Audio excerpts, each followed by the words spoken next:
What is going on, Herd? Welcome back to the channel, and thanks for tuning in to another video. I've been down for a couple days. It wasn't by choice. It was my damn internet.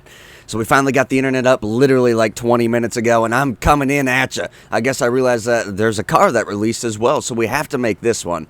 I had some suggestions, since this is a lot like the Sentinel, to do a desert rally. But you guys know that this is a drifting channel, so I got to do a desert drift on it. That's how I always like to hop into the new cars.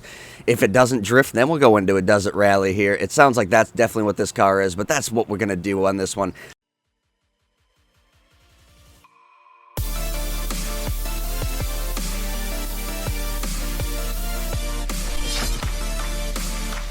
Let's first off see what they're going to charge us on this dang thing. So I think it's the RX-3 in all reality. Well, no, it's the 16. No, it's this. No, it's that. Okay, all right. So I'm guessing it's probably under here. Holy, it's really expensive, huh? Almost $1 million bucks. That's really expensive. Let's order it on up. That's an expensive one. I'm a little bit hesitant on that one. But what do you do?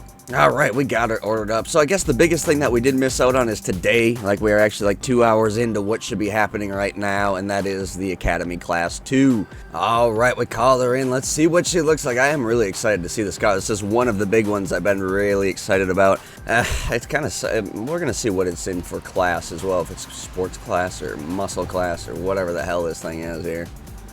Very cool looking car, I will say that. I was alerted that this is going to be a lot like the Sentinel, and I can kind of already concur to that. So we're just going to try to make this nice and quick and easy on everybody that, you know, already has tested this one, since I'm not at the threshold of testing it. I think I'm a little bit, like, probably a day behind in reality. So armor and brakes, you know, I don't put those on my drift build. This is going to be a relative drift build as well. So let's see what we can all do to this beast. Again, I'm not going to be too crazy with spending all my money. So not a lot, really, for... I do want to get rid of that, though. Let's go with that. $7,400 now. I'll just keep the chrome, bro. I'll just keep it, all right? I'm going to go that crazy with it. So it looks like roll cages are relatively affordable. What else do they got in this thing? They got... All right, so they just got some roof racks. They got the little back window thing.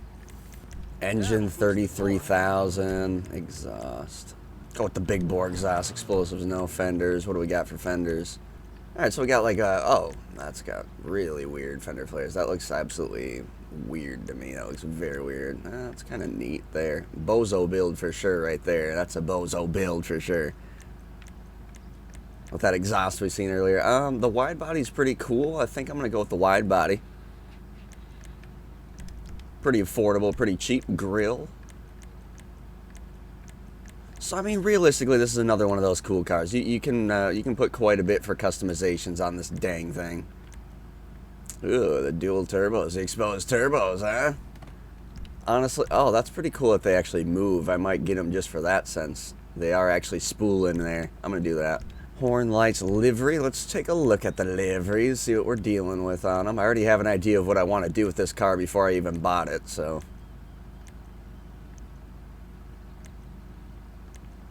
Oh, so not a lot. Okay. Lost theft. We already got that. The mirrors, I do want to move them up to more traditional style mirrors. Right up there.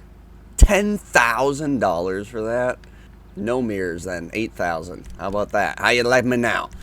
The spoiler is going to add in some traction. You know, we don't want to do that for the drift build. That's why we're not doing a lot of the stuff here. So we're going to go all the way down. Sport suspension on it. Transmission, got to do it. Turbo, got to do it. Right there, $90,000. Little over 95,000, maybe even. Wheels, I'm gonna do muscle wheels on this beast because it fits the bill, and we're just gonna go with those basics right there. We're gonna go with the wheel color right there. It sounds amazing. I don't even care if it drifts at this point in time, but that is what we're here for, is to see if it drifts. So first off, we need to take it to a track because we need to see if this thing will stance, and how does it act once it stands? Does it have a clutch kick at all? Is it better than the Sentinel? There's questions to be answered here. That is the reason we're doing it. And yes, if you didn't it's not the best resemblance, but it's still pretty close. The old Ken Block Escort. So let's get to the track and let's meet up with you guys there. Bringing it at old Minnesota here. We figure we come here. There's a little bit of some, well, it's just some variations in what we can take it to, so we can see if it'll actually even clutch kick in itself. That's my biggest worry. The Sentinel wouldn't even give me the speed boost glitch. It wouldn't clutch kick, double clutch, whatever you call it in the game. I know that nobody has the correct term because You're just never going to make everybody happy. That's what it really comes down to. But we're going to have to go up here in reality. I can already tell this is going to be a cool rally car for sure. So we're definitely going to have to make a desert rally on this thing like it was suggested. Well, first off, does it even stance? Let's try traditionally. Ooh, I thought it was going to. That was a little bit delayed there. It definitely was. The Sentinel, we pretty much just gave it a grade just to give it a grade, but this thing, you know, I mean, I guess we can be equal to it, but I pretty much, all right, let's figure out how the hell you do this. Let's go in the back here, the bumper.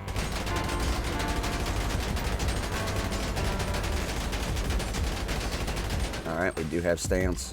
We're going to have to cause some body damage to it to stance it in the rear, but so that's obviously, that'll hit it in efficiency if we do give this thing a grade. Now let's see if it smokes in the front traditionally. None thus far. We still are only halfway there, though. Why are you stancing your vehicle? Because later in this video, you're going to tell me I don't know how to drift, and this is actually, you have to do this if you want to drift. If you're just ripping on a handbrake and pulling left or right, you're the one that doesn't know how to drift. That's not even called drifting, so I'm going to pretty much tell you guys right away, just off the quick little takeoff right there, I don't think this thing is going to drift.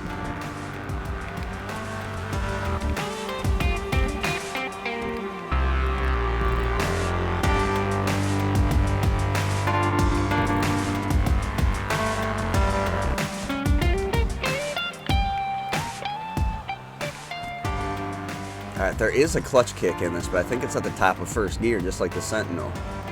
Start drifting! People are saying, well, this is not drifting. If you just want me to go and rip a handbrake around a corner, that's not what you're going to see in this video. You're going to see, like, what am I actually looking at here? What are you actually doing? Well, go check out my other videos if this is the first video that you're watching of the Black Sheep TV channel. We have a lot of GTA drifting without any mods, but the problem is there's only a couple of cars that actually drift. I'm not talking doing stuff like this where you build up some speed and pull a handbrake and press right or left on the pad. That's not what I'm talking about. Oh, you catch that drift right there, man. That's so sick. That's not a drift. That was a power slide. You literally did not power out of it. You didn't link it up to anything. That was not a drift. The only reason you left any like black marks back there, that was the closest thing to a drift we just got on there right there, as I powered into it, but I had to still kind of rip on the handbrake. So what are we looking at here, guys? Realistically speaking, are we going to give this a grade? I guess we can give it a grade since we gave the Sentinel a grade. In Does It Drift, we are now on Season 2.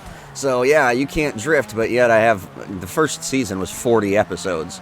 Pretty close to 50 vehicles we reviewed. It was in the single gear drifting method. Second season is all about the clutch kicking, speed boost, whatever you call it.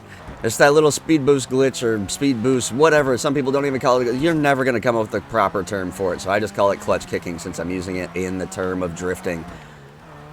If you don't know how to do that, go watch the How to Drift High Speed tutorial. I have one on my channel. It has over almost 200,000 views now, so obviously, you know, it's been teaching people how to drift. That is the more difficult, the How to Drift High Speed. There is a How to Drift for Beginners out there too.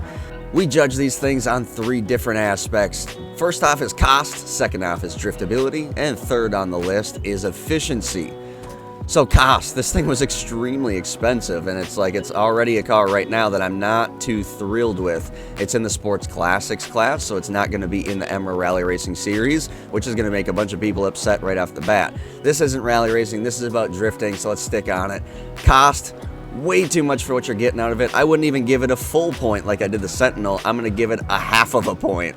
Now, this isn't for, you know, recreational driving around and for what the car looks like and what it's about. This is for drifting, so let's get your stuff straight here. Drifting, half of a point out of 10 available. Bring us into the next aspect with 10 available points is driftability. How does it drift? Well, it doesn't drift worth a crap. I've been trying to figure out where the heck the speed boost glitch is in it, and I really can't figure it out. I mean, the Sentinel, I couldn't trigger it at all. I know it's possible to trigger it a little bit, but I couldn't trigger it at all. This one, I'm triggering it a little bit. It's not in the traditional place where you'd think it is, that's for sure. Driftability, again, it's the same as the Sentinel in reality. I think when I hit that speed boost glitch, I was able to kind of slide it a little bit, but it's a 1, all right? It's a 1. So a half a point, a 1 point, that brings us into the final. That's efficiency. The thing doesn't even stance properly. So, like, this is not a drift car. I shouldn't even be trying to grade it. But just for the sense of doing it, I'll do it. So let's just give it another 1 point. That's a 2.5 out of 30 for the driftability. in the Savestra.